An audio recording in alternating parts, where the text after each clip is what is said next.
Go.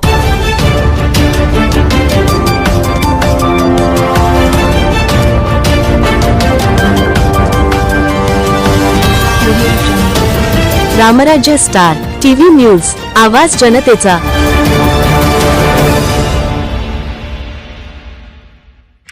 Deola Malegaon रोडवरील देवळवाडी येथील धोकादायक वळणाजवळ आज टोमॅटोने भरलेले पिकअप क्रमांक MH41 AG 2430 पलटी झाल्याची घटना घडली आहे। प्राथमिक माहितीनुसार वळणावर वाहन चालकाचे नियंत्रण सुटल्याने पिकअप रस्त्याच्या कडेला पलटी झाली। अपघातात पिकअपमधील टोमॅटोच्या क्रेट्स रस्त्यावर व परिसरात विखुरल्या गेल्या।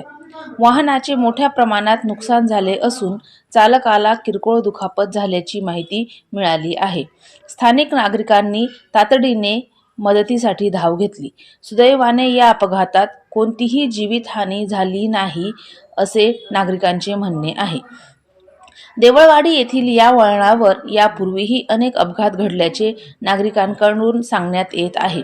त्यामुळे सार्वजनिक बांधकाम विभाग व प्रशासनाने तातडीने स्पीड ब्रेकर, इशारा फलक व परावर्तित सूचना पाट्या बसवाव्यात अशी मागणी परिसरातील नागरिकांकडून करण्यात येत आहे। रामराज्य स्टार टीव्ही न्यूज करिता दीपाली बागुल, लोहनेर प्रतिनिधी। जनतेचा आवाज, सत्य बातमी सर्वप्रथम।